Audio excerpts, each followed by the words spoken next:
Welcome to another episode of Heart of CUR, the podcast that takes you right inside the heart and soul of Curaçao's International Airport.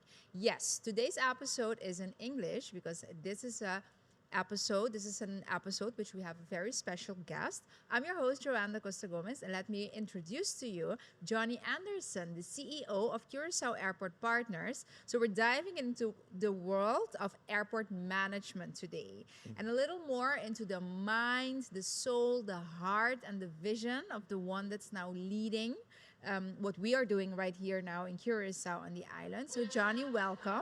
Hmm. Let's start with a fun question, Okay. okay? So, you first arrived in Curacao in 2022. Yeah. What was the first thing that came to mind when you arrived on the island at this W- airport? We need to cut the grass. so, so, And no, did you? yeah, we did. No, when the first time this was the first time I came to Curacao. I think it was in April 2022. And the first thing you do is like as soon as you land, like you always start looking around and how does it look and so on and so on. And of course, here everything grows and it grows really quick.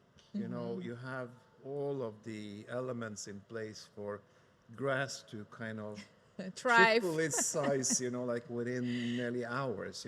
So of course, I noticed that it was very lush, very green, and I just saw all of these, what can I say, lush plants and trees and everything on the grounds of the around the airport and so on. And of course, that's what you're thinking because my first airport jobs they were in Norway, and of course that's a colder climate with snow, and it doesn't grow that much. So everything is kind of like very kind of flat and very cut and very trimmed in a way. So of course you have that kind of difference right away.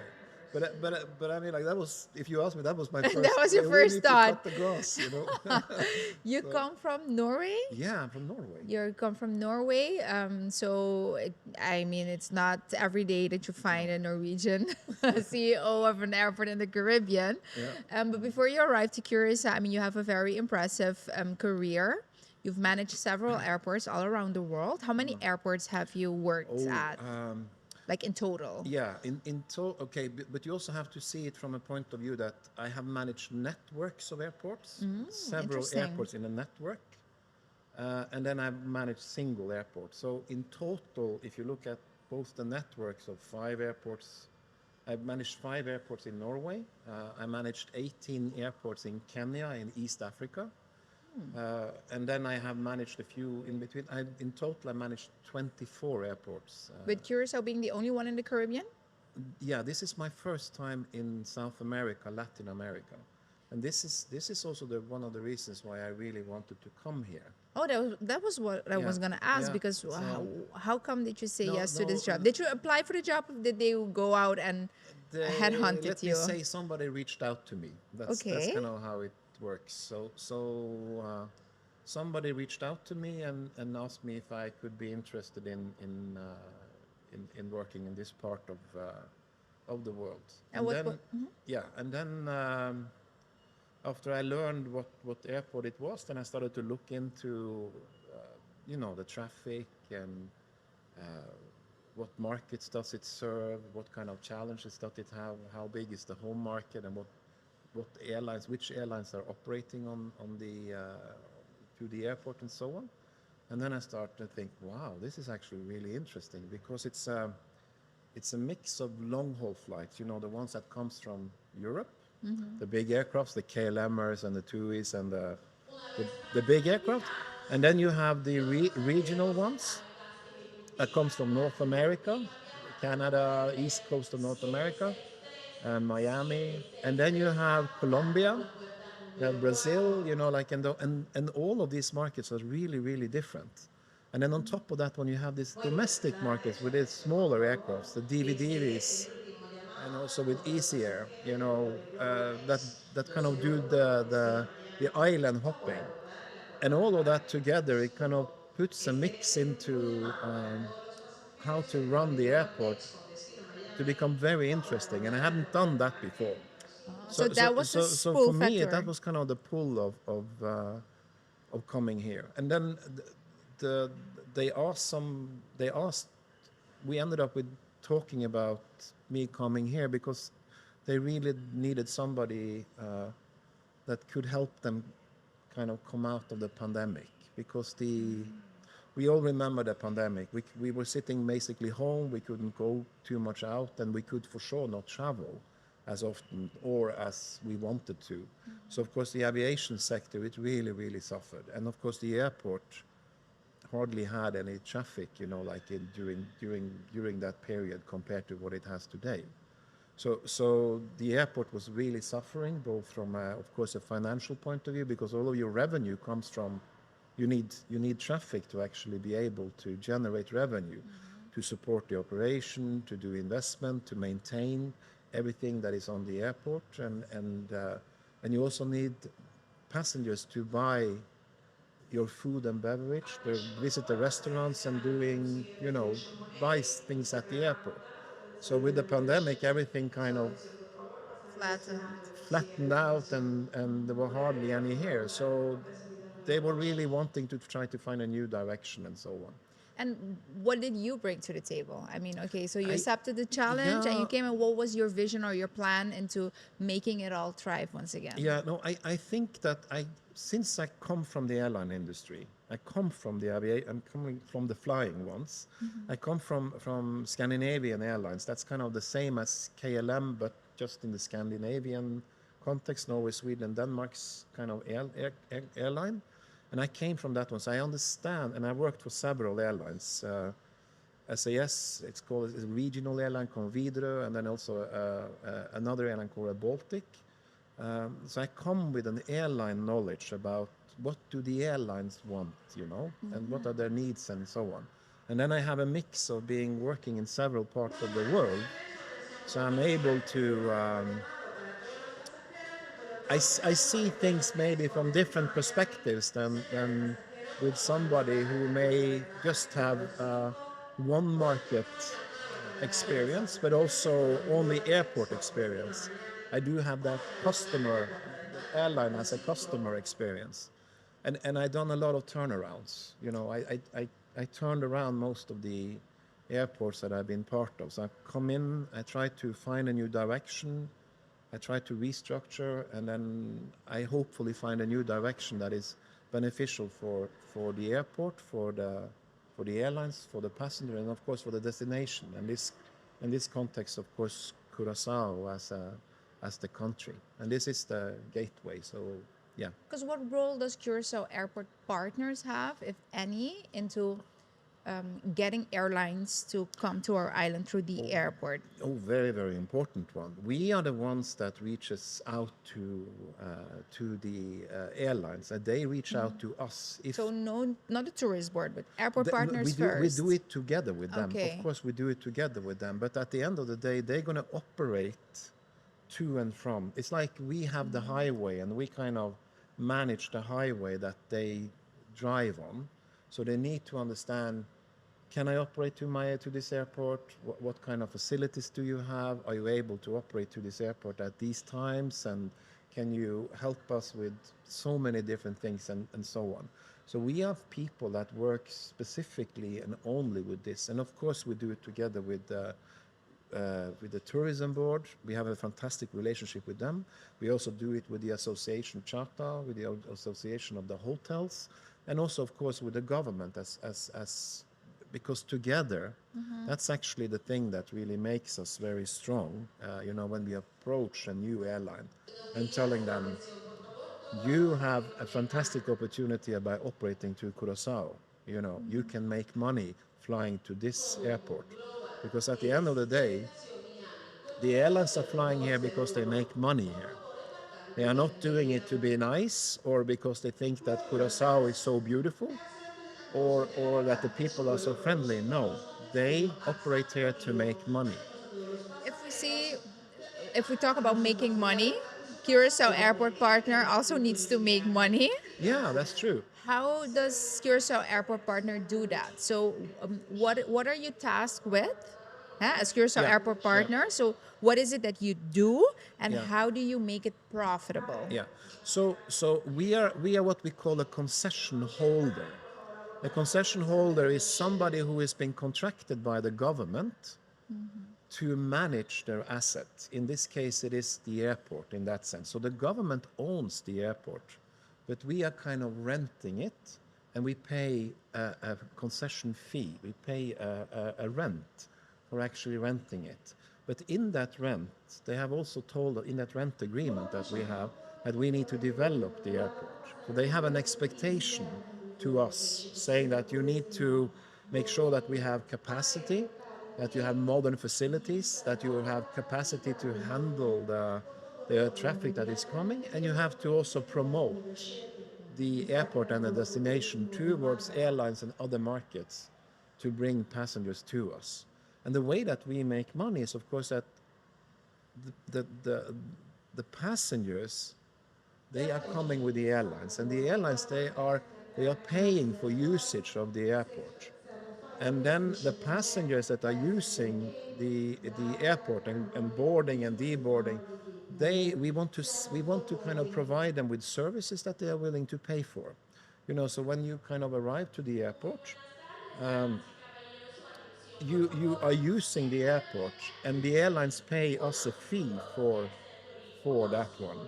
And then, but on top of that one, we are trying to give offerings to the passengers that they would like to spend money here by buying duty-free products, by buying perfume, or maybe have lunch here, or other things. So other kinds of income.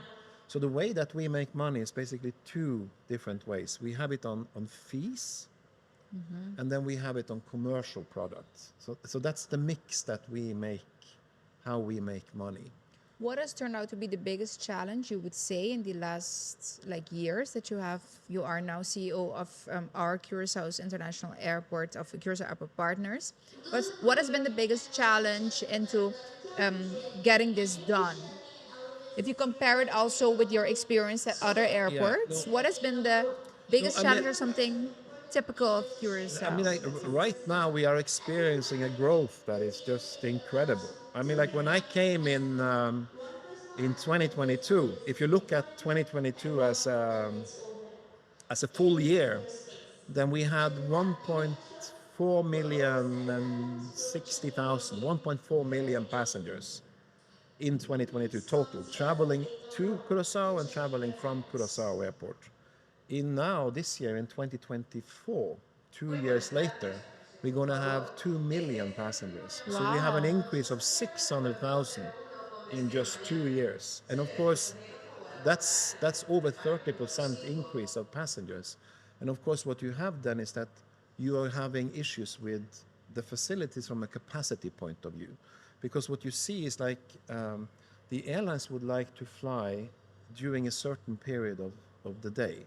So they come more or less in the same period between 1 o'clock until 6 o'clock in the afternoon. That's when they usually operate. So everybody, the 600,000 passengers that we got extra, they are nearly coming during the same period of the day. And that, of course, creates a lot of capacity issues for us that we need to manage.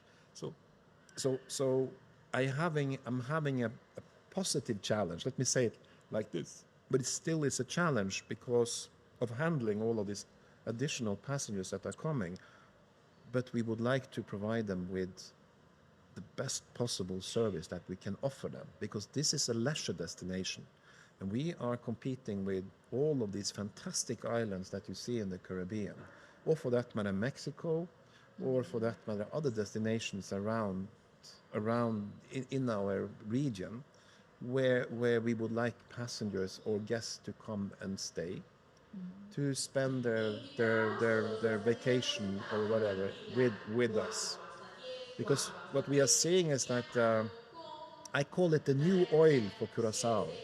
The new oil is the tourism pillar. So tourism is becoming more and more important for Curacao, and we need to do whatever we can to support that investment and the build-up of that sector on the island. Talking about competition, do you often travel to other airports, maybe in neighboring islands Yeah, and places to well, see yeah. what they're No, doing I and just don't seeing like to. how much Yeah, no. grass they have on Yeah, their no. landing How much do strip? they need to cut the grass? They No, need to cut the grass. no, no. Do you do It's that? yeah.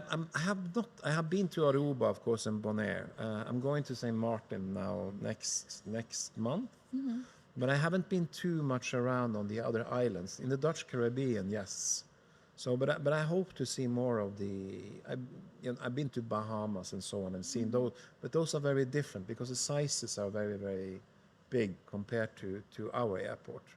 We are at the end of the day, if you compare us to Miami, or we are a small airport, or Bogota for that matter, or we are a small airport. So, but I think compared to what I've seen and what I know from the industry in general, that we are a well-functioning and good airport. Why would you say?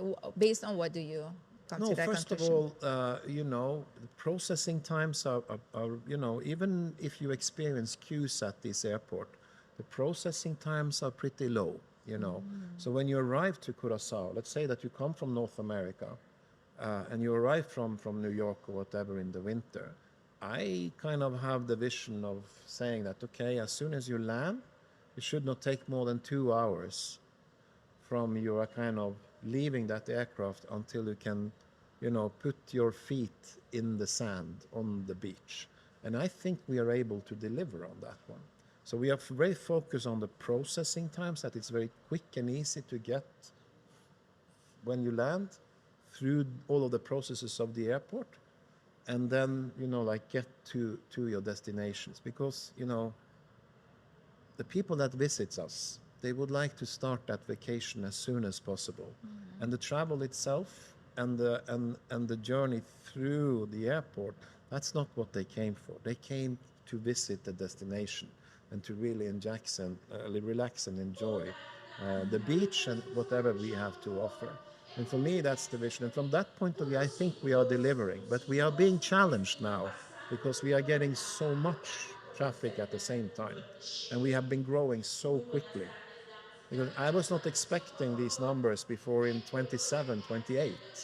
And we are now in 24, and we are seeing 2 million passengers on the, which is a fantastic.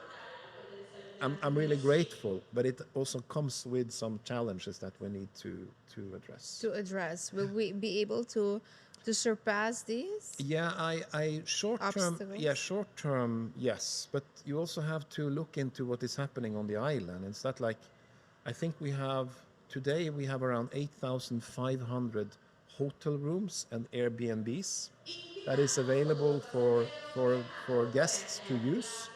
Within the next two to 3 years, we will add 4,500 more hotel rooms and Airbnb. So we will just look at 13,000 or something like this new, what can I say, total capacity on the island. And of course, the hotels wants to sell them.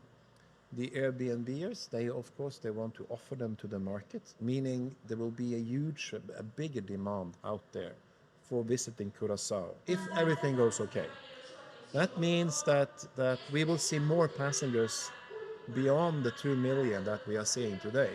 So I'm expecting 2025 that we will probably see maybe 2.1, 2.2 million passengers.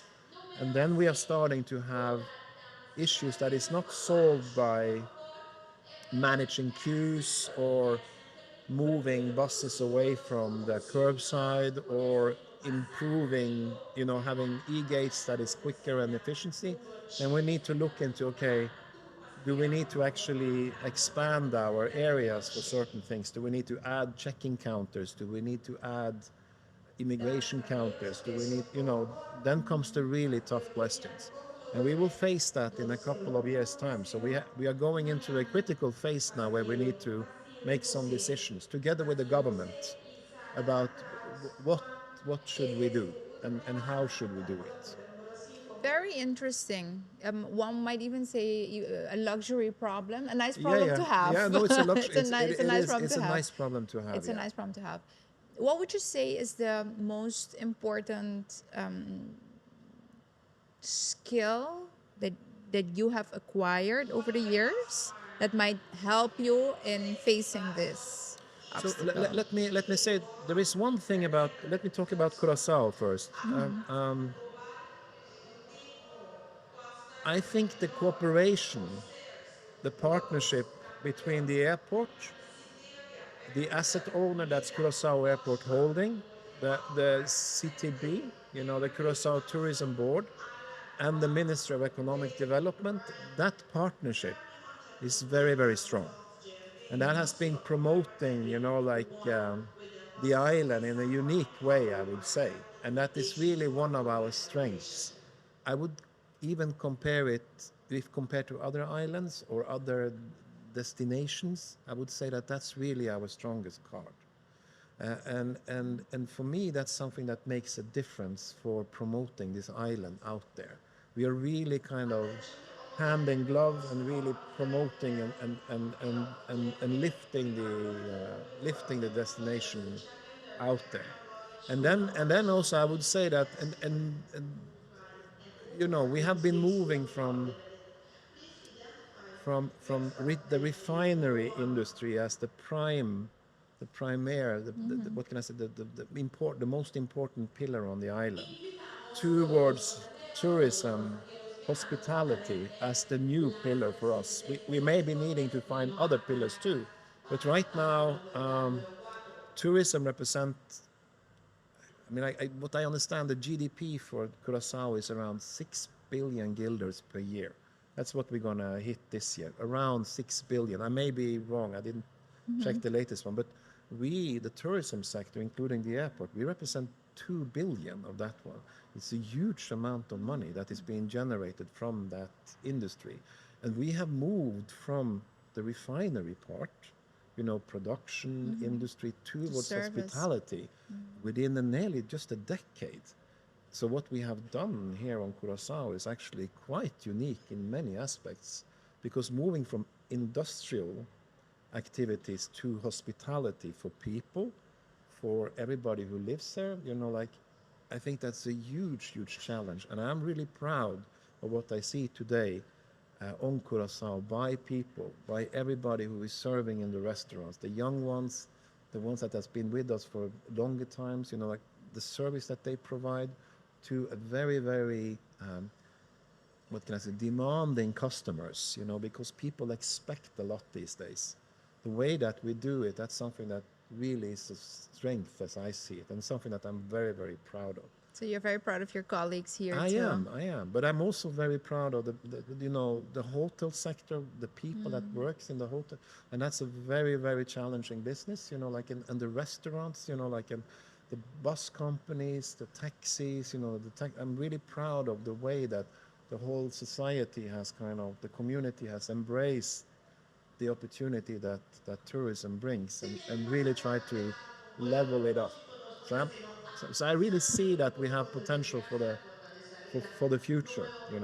I think it's beautiful how you emphasize the partnership and how everybody comes together in their own particular role in this process into making this a reality. And you don't only take the credit for what Curacao Airport Partner does, but this is the gateway, Yeah, because it is you the can gateway. only have tourism if you have a well Yeah. running, smooth running Yes. airport. Yes. Yeah. And we're about to wrap up the podcast, but I don't want to let you go without asking you, what is one thing you think people don't know about airports? Oh, airport is a reflection of society. So we I mean, like there's around 1,800 people that works in this airport. Wow, So it's one of the largest places for work on the island, if that's a not lot. the largest airport place for work on the island. And you can do anything, everything here. We have, of course, we have restaurants, we have hotels here, we have, technicians, we have fueling companies, we have food providers. So you can do everything here. So it's a fantastic place for work. And the community is the kind of reflection of Curacao.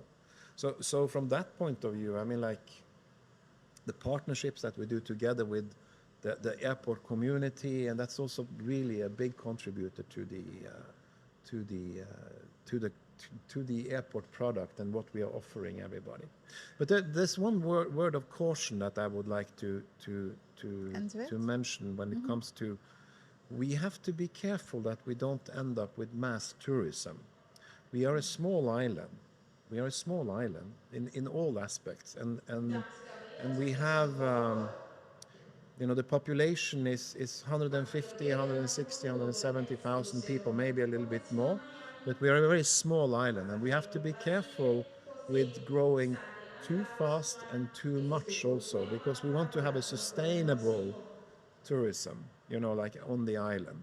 So from that point of view, we also have to balance this in the right way. And like, what is our actual capacity on the island as a destination before it gets too much? Because you hear stories about beaches being overcrowded already. You hear stories about the facilities are not you know like adequate, and so on and so on, and certain things. And so we have to be careful in our approach and look at like how can we Balance it. balance it, and also make sure that we get the best return to the island for welcoming people to our douchey island of Curacao. But there's a balance here that we have to be really careful about. Beautiful words, Johnny, to finish the podcast with. I think Thank you, yeah. you've given us a very nice idea of what it is to manage an airport like Curacao and how we stand out if we compare ourselves to other islands or other places, and how we are in this fast growth pace now. But that it's important to also like sit and evaluate what is it that we want and how do we want to do it, Yes. and how do we balance that and make sure that it serves the purpose we need it to serve. So very beautifully said. I want to thank you so much. We will be visiting you more often. Okay. And Good, the good. podcast, Yeah. Heart of CUR, the podcast in which we take you right into the heart and the soul of Curaçao's International Airport. If you have any questions, remarks, things you want to know a little more about, go to the social media pages, Facebook or Instagram page from Curaçao International Airport.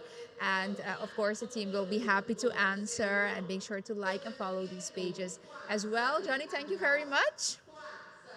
Thank you for having me. Thank you for having me. Yes. Really great. Biyahe na inglês, pero sina nos ti un podcast multilingual, kami na nos conversa ihiba, siguro mas di konversasyong interesante ng aki. Catch us next time. Bye. Bye.